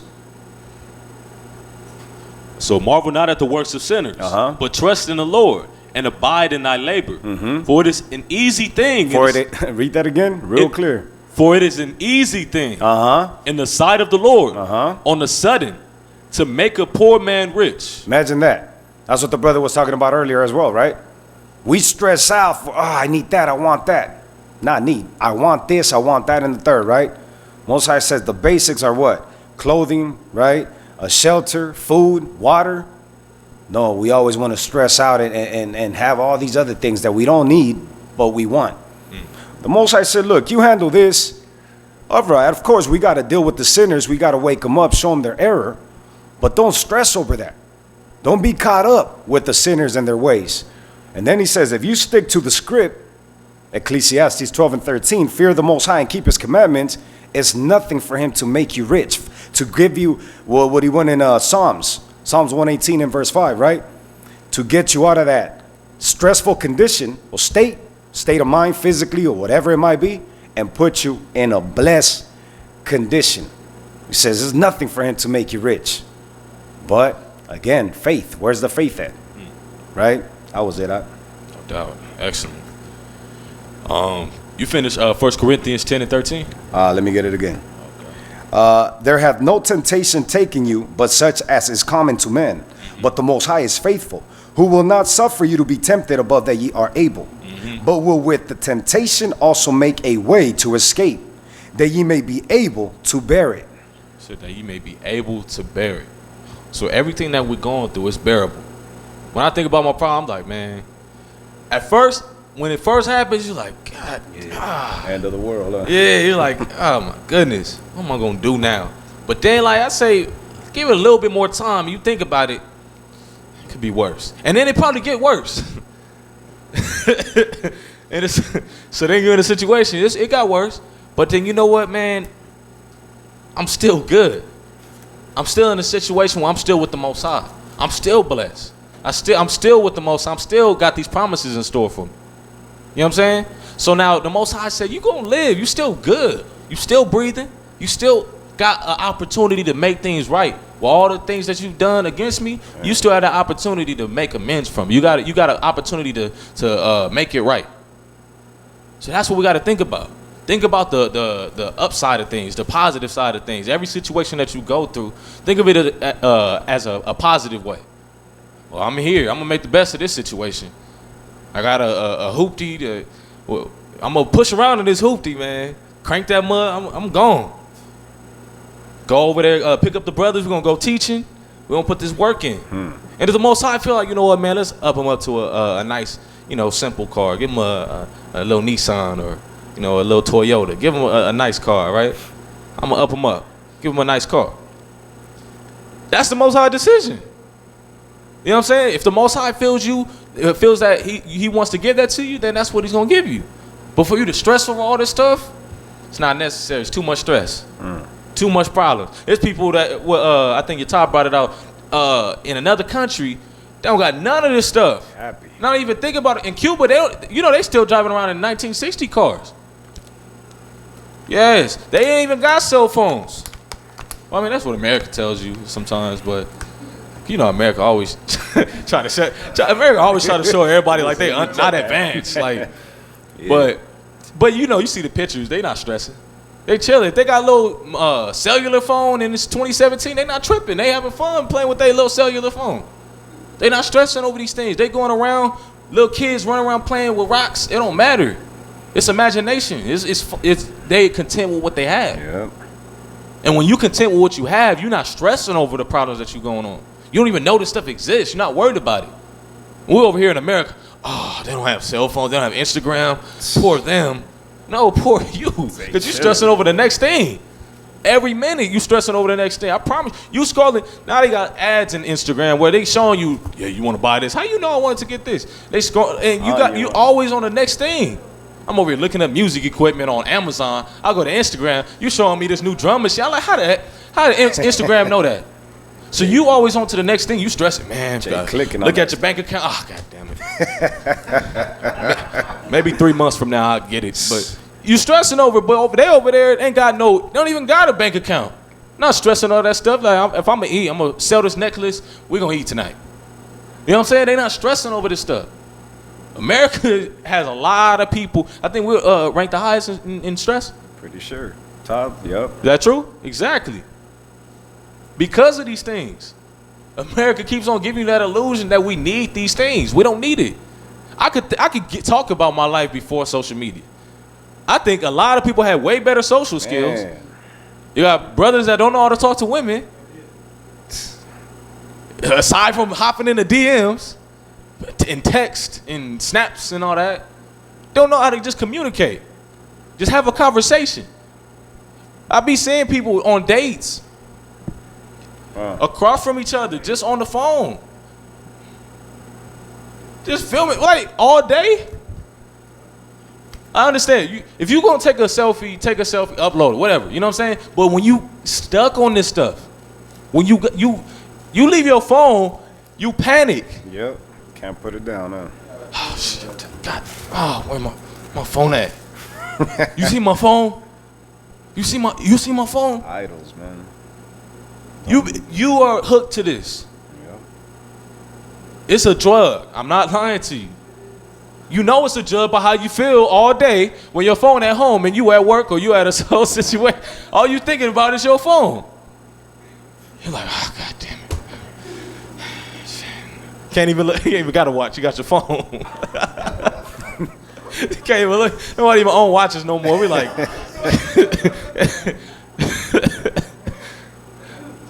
So you got to go back. You can't even read the clock. Like, what time is it? God damn it. Hey, you know what time it is? What does that say? Like, dang, we're dependent on this device. Smartphone, this smartphone, it thinks for you. It replaced the human brain. How does technology replace the advanced thing that the Most High gave to you that allows you to walk on water? But we think we advanced, all right? This thing in your head allows you to walk on water, to heal yourself. You know what I'm saying? For you to think, for you to see, for you to laugh, for you to do whatever you want. The Most High gave you that. But we're allowing this to take over that. This little smartphone, it's a dumb phone to me. It'd be tripping, glitching, all that. It's dumb. Can't no technology that Esau creates or whoever creates be more advanced than what the Most High gave you. Why are we dependent on this stuff? That's where our stress comes in. We dependent on stuff we don't need. You don't need social media. You don't need them likes. You know how many women are depressed because they don't get to a certain level of likes? Even them certified Instagram girls, if they don't get to a certain level of likes, they be like, oh, what do they think about me? Am I ugly? She used to get like 10 G's. She go to what? 5,000 likes. Little 5,000. Oh, it's probably ugly. You know, they don't like me. They think insecure. That's what this world is breeding. Insecurities. That is your stress. When you're insecure, you need to look in the mirror. You know what, man? I'm ugly, but I'm about to do my thing. You know what I'm saying? Even if you ugly, attractive, whatever. This love what the Most High gave you. I'm attracted. Don't let that go over your. Don't go to your head though. I'm attracted. I'm attracted. You know what I'm saying? Either way it goes, appreciate what the Most High gave to you. Appreciate. Be appreciative of what you got. When you do that, stress is gone. It's gone. It's nowhere to be found. So he says the Most High is going to get you out of these predicaments. So now we got to, how do we understand it? Get Joshua 1 and verse 8.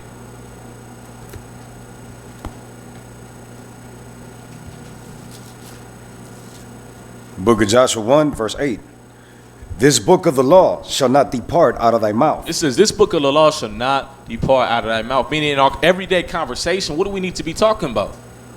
This word. What does this word consist of? Is it just thou shalt not? And no, it's our history. It's a moral code, our moral conduct, how we eat. Because what you eat affects your mental health. Yeah. The Bible tells you that. When they say you are what you eat, that is the truth. What does the pig eat? Right. Just look at the nature. Because I think Roger Zahn touched on that last week, right? When he touched on the nature of the pig. Yep.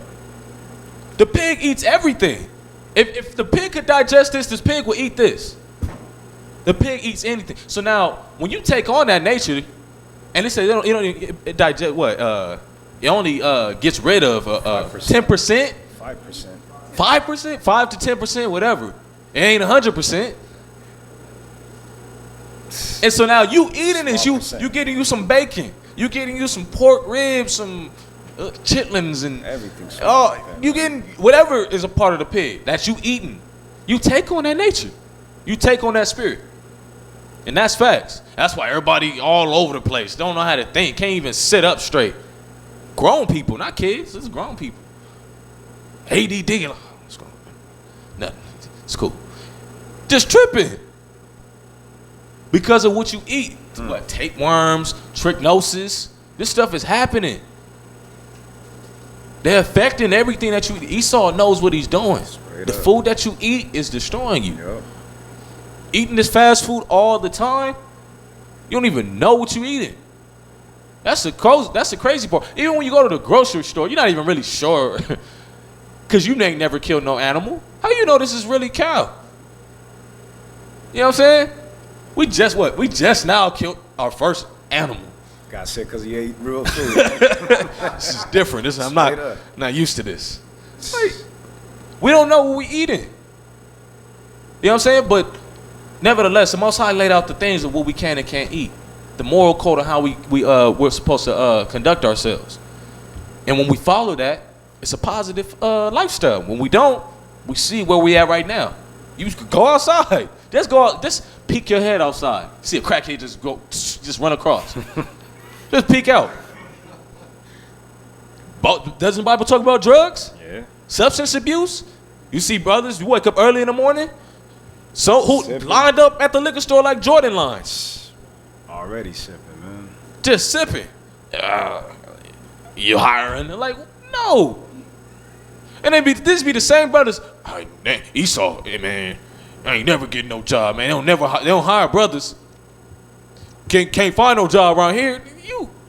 First off, you high. You came during a drug test. You've been smoking weed for like the past 2 months. Yeah, man. It's good for the soul, though, you know. Like, come on. Now the Bible talks about all this stuff. We talk about the problems we got, and we're able to prevent it, but we don't. We bring these problems on ourselves. You don't got a job because it's your fault. That's right. You put yourself in that predicament. The Most High gave you the side effect. He said, I give you what? Life and death?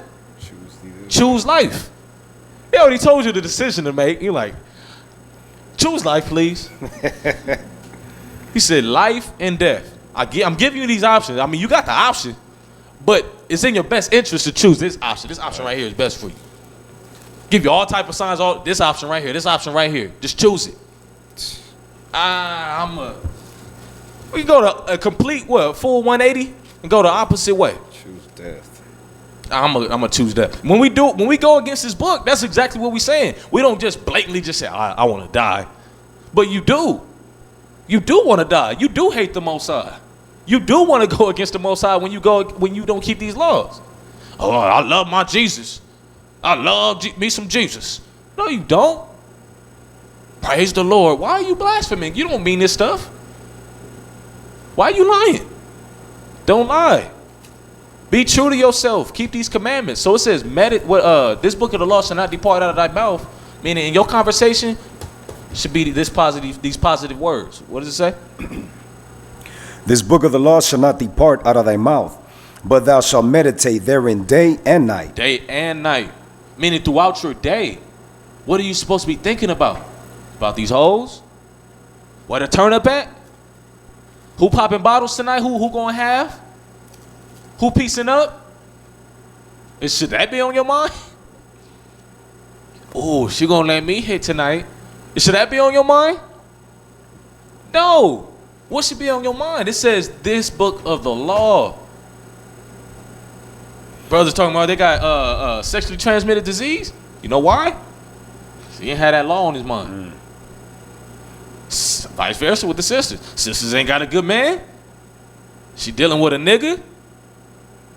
What was the problem? This book of the law wasn't on her mind. That's right. Because the scriptures tell you how to find a good man. Does it not?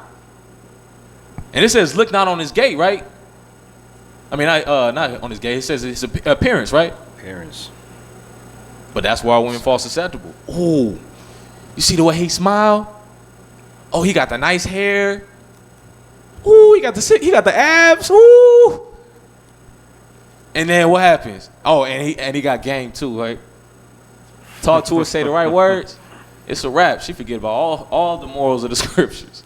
Goes down the drain. And then when y'all wake up, oh, damn. What did I do wrong? That's when people realize after they do it, like as soon as they do it, as soon as they sin, you know you sin. Like, oh, damn. And you realize it was dumb. Like, why did I do that? Why? When you could have prevented. There's so many signs the Most High gives you before you get into that predicament. Don't do that. You getting close. Don't do that. You get more close and start going fast. Don't do that. Don't do that. Don't do that. And you just like, just keep on going. Just cover your eyes. If I don't see it, it ain't there. That's what Israel be doing. If I don't see them signs, I don't see the sign. You seen that Instagram thing? It said, Lord, give me a sign if he ain't right. And then so if I can't see it, it ain't there. Something like that. But that's what our sisters be doing and brothers be doing that. The signs be there. But we look past that. And now you in a stressful relationship. How do I deal with this woman? I don't know how to deal with this woman. She tripping. How do I deal with this man?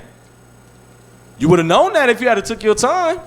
If you had to deal with the scripture say, didn't the scripture talk about how to deal with a man and a woman? Yep. How to even conduct yourself prior to even getting married? Prior to even lying down in the bedroom? See, everything changed. It's just one little session, right? One little small, little fun aspect of your life. And then after that, life changes. Because of that one little decision, you was thinking with the wrong head. The wrong head. And so now you got to, it's your fault. It's your decision. Life is full of decisions. You just got to choose which one you're going to make. One decision is going to lead you to peace, and one decision is going to lead you through hell. Physically and mentally. But finish that. So it says, this book of the law shall not depart out of thy mouth, but thou shalt what? Meditate therein day and night, that thou mayest observe to do according to all that is written therein. For then thou shalt make thy way prosperous, and then thou shalt have good success. So, you know what's funny? Us as Hebrews quote this scripture probably the most. You know, aside from Matthew 5 and 17, dealing with Christians and all that. But Joshua 1 and 8 is probably the most quoted scripture in the Hebrew community, right? But how often do we really apply this scripture? You know what I'm saying? It's like underrated and overrated at the same time. It's like weird. But that's how we treat the scripture. Like, I know about that scripture. But do you really apply the scripture? Joshua 1 and 8. Meditate therein day and night, that thou mayest observe to do according to all that is written therein. For then, he says, so now this is the side effect of you keeping what's in the scripture. Thou shalt make thy way prosperous. Is that not what we desire? Prosperity? What's prosperity? Can you give me a definition just off the dome? What is prosperity? You got the mic?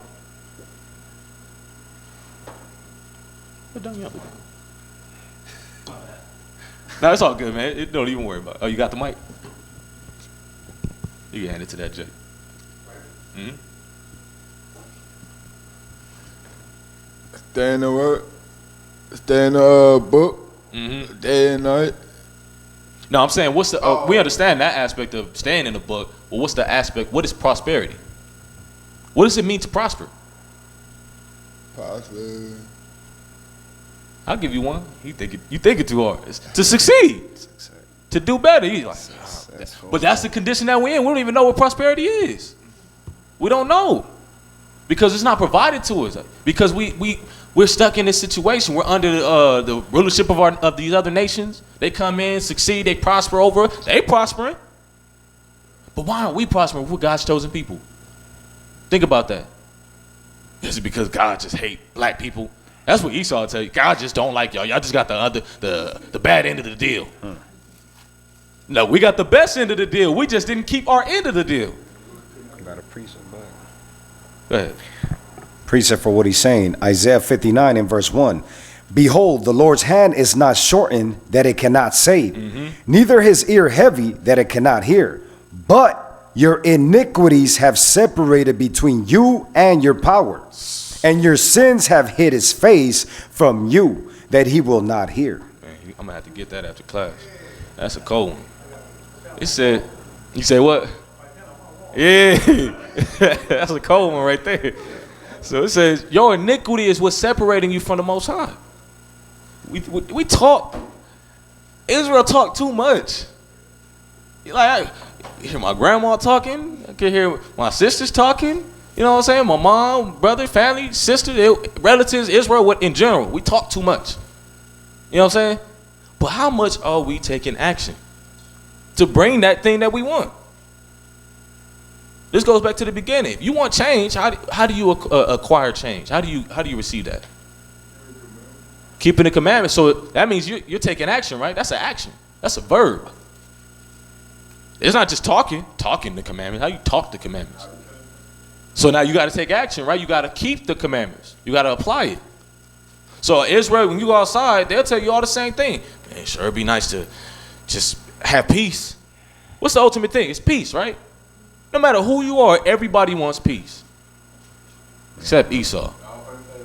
Except Esau. I'm sorry, Esau. Esau don't want peace. It's clear. But everybody else wants peace. Whether it's Israel, the other nations, everybody wants peace. But how much of us are we keeping these commandments to receive that? He said you're going to prosper, right? And have good success. What is that? Good success. What is the promise? The kingdom. You can't even fathom what the heck is the kingdom. What is the kingdom? When the Most High said it's better than anything that you've seen, I want y'all to really just go take, that's not safe. I was going to say go take a trip to Beverly Hills or something, but you being a brother, that's just not a good move. But just go on Google and just do a Google search.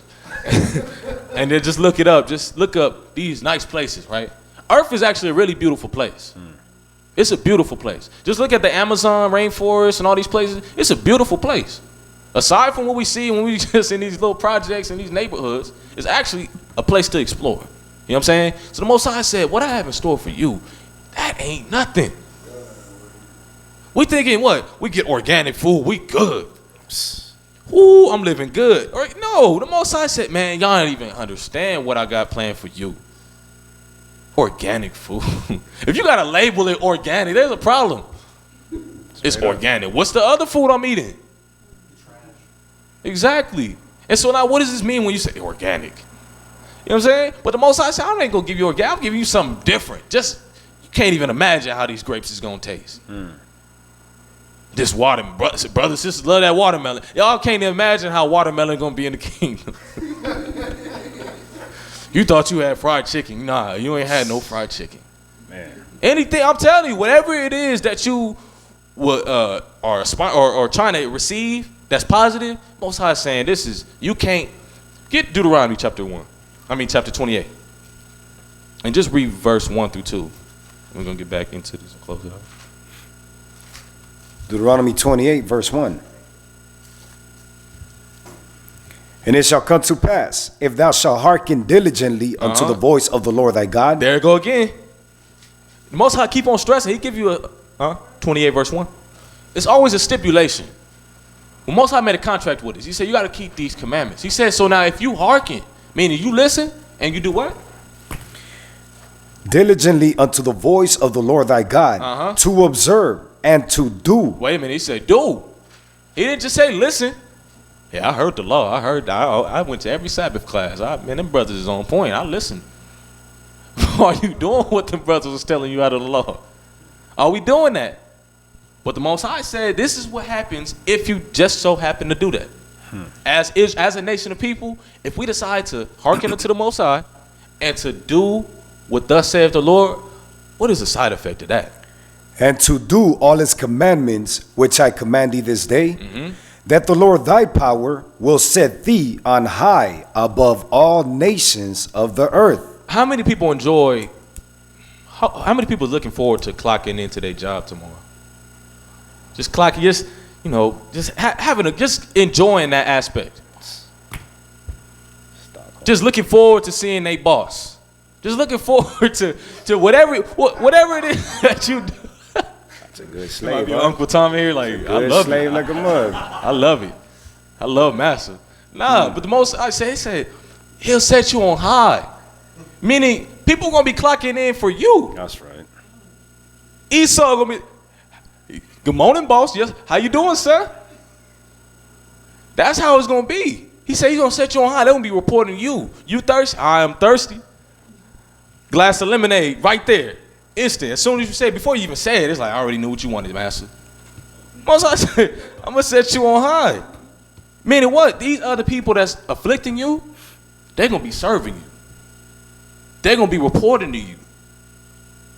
That's what the scriptures say. So now what else does it say? Will set thee on high above all nations of the earth, and all these blessings shall come on thee. He said, so now all these blessings, meaning when you look into the covenant, do people understand? I encourage you, do your research on the covenant. What did the covenant consist of?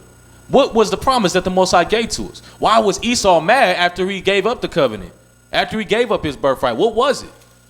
Read Romans. You know what I'm saying? When Paul talks about it, that's just a shortcut. But I want you to go into when Moses talks about it. You know what I'm saying? Go into the aspect of what the covenant is, and you'll actually realize how great and how good you actually have it. And how bad Esau has it. Esau's temporary. I'm talking what? He only been here for 400 years? 400 years. About 400 years. 400 years compared to eternity. I'm getting words all messed up. Which one you want to roll with? Some of our people want to roll with, I want to be in here with these 400 years. I'm good. I'm good with what Esau has in store for me. Just give me a nice crib, a nice car. I'll do whatever it takes to get there. Striving hard, huh? They diligent with that. But the Most High said, I'm gonna make sure you good. It gets better. Read that from the top, that last verse. All these blessings shall come on thee and overtake thee. If thou shalt read on. And overtake thee, if thou shalt hearken unto the voice of the Lord thy God. He said overtake thee. So now, how do you feel about these curses? Everybody, man, I'm stressed out. I'm going through it, right? Man, you feeling like you overwhelmed, right? You just in a situation where it's just, sometimes you feel like it's unbearable, right?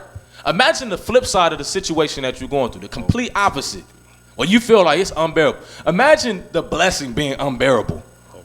You overwhelmed with blessing. God, you giving me too much. This is ridiculous. This is too much. Here, have some of this. I don't need all that. I just need this. You giving me too much. Imagine you saying that to God, like he gave you that much. Man. Who overwhelmed with blessings? You don't want for nothing. Everybody like last, huh? Yeah, like how's that? You going to a blank space, huh? Like man, it's kind of, that's the situation that we in though, and that's how Esau paints it, like it's not even possible. You'll never get there, not without me. Esau tries to keep you dependent. He thinks you need him for everything, not knowing he needed you for everything. That's right. Without you, he would not be in the position. We worry about Illuminati. We worry about all this stuff. Who put these people in these high seats? Who allows these people to be in these high seats? Of course, the Most High, but through who? Through Israel, through our actions.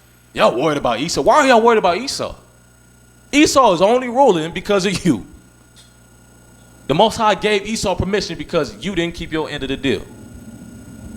And he even goes to say, even though y'all messed up, Esau is still temporary. He ain't gonna stay there forever.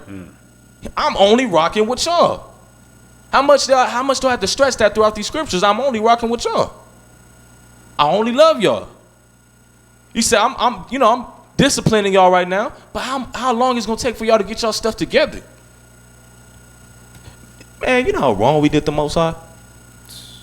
I was reading Hosea, like just dive into the whole aspect. I know we ran out of time. Just give me like 5 extra minutes. But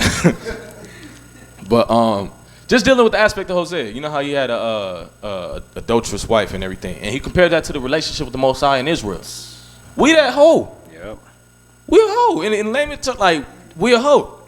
You know how? Somebody prove me wrong. We not a hoe as a nation. Mad hoe. Every time the Most High said, I delivered you from Egypt. I got you out of oppression. You know how messed up we were mentally? We didn't even understand that we was in oppression. We went back. We was like, man, it sure be nice to go back to Egypt. Ooh, it was way better in Egypt than we was with this. Like, just like a female that just ain't appreciative of what her husband got her. Like, you know, what's his name gave me this? Like, he got me some flowers. He got me whoop-de-whoop. And he just got you a whole house, got you a nice place, just got him at. You ain't got to work for nothing. Man, whoop-de-name gave me some roses. Some roses I get you a crib. You ain't gotta work a day in your life. You know we didn't have to work a day in our life. We just had to maintain what we had. Man.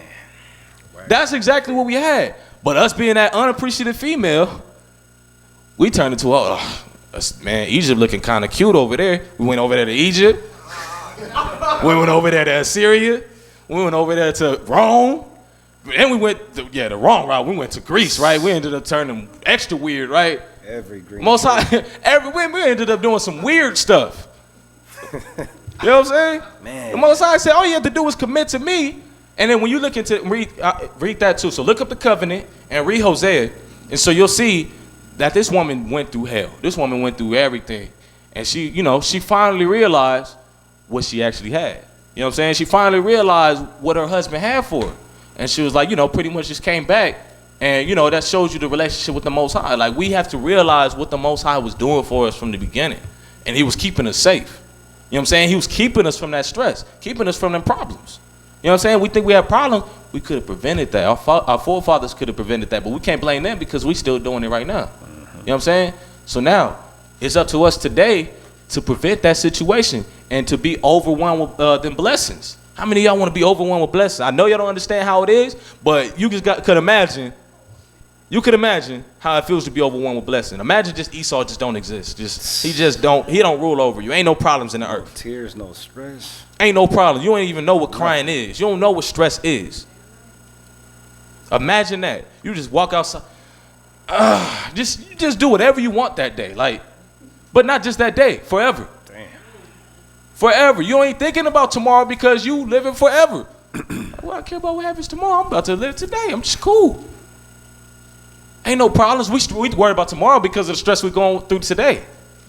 But no, don't worry about these things. I know I'm short on time, so I'm going to just end it off with one more scripture. Read Revelations 1 and verse 3. I'm just going to end it off with that.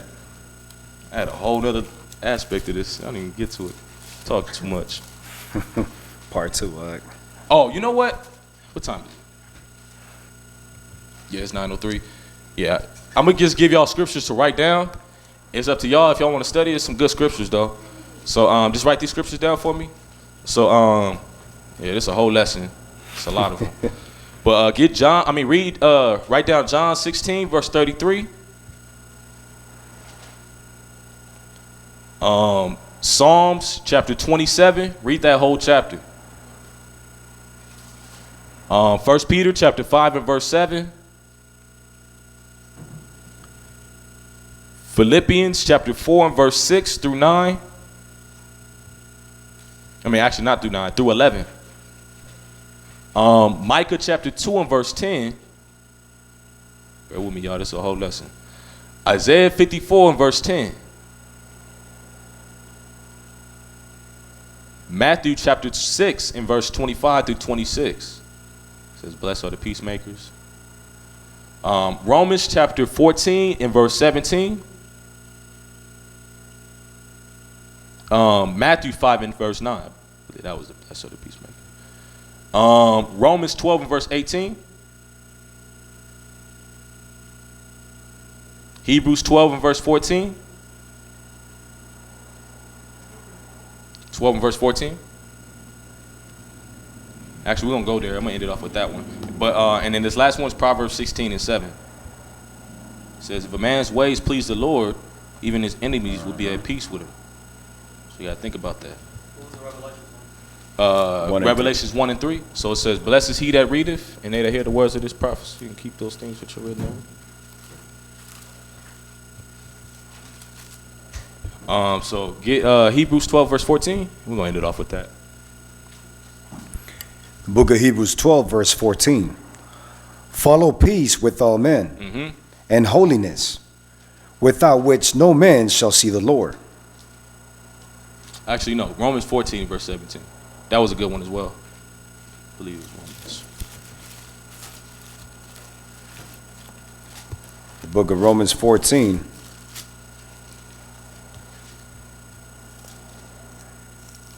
And verse 17. For the kingdom of the Most High is not meat and drink. So what does that mean? It's not carnal. Stop worried about the carnal aspects of everything that you're going through. But what is the kingdom about? For the kingdom of the Most High is not meat and drink, but righteousness. But righteousness. What is righteousness? These laws, positivity, peace. Ultimately, everything that we want, right? That's what the kingdom is about. Read on. And peace and joy in the Holy Ghost. It says, and peace. So he just concluded with exactly what I said. And joy in the Holy Spirit. That's what we should be striving for. Stop worrying about what's on social media, Facebook, Instagram, Twitter, all that stuff. Don't worry about that. That stuff's going to be passed away. It's not going to be here forever. The scriptures say they're going to cast their gold in the streets. Gold. Not even talking about the little fake coins that America provides you, little dollars that America gives you. They say they're going to be passing gold in the streets. Man, it's going to be useless. So you should be thinking about getting your mind right. If gold is going to be worthless, gold, you know how valuable gold is? Imagine me just tossing a whole brick of gold in the street like, I don't need this. That shows you where the world's going to be at. So imagine when the Most High says, this is, you can't even imagine how you're going to be overwhelmed with these blessings. What do you want to be? Want to be in this kingdom, right? So what we got to do? Keep these laws, right? You got to stop stressing. Don't let stress overtake you. Stay focused. And, I'm just end it off with that.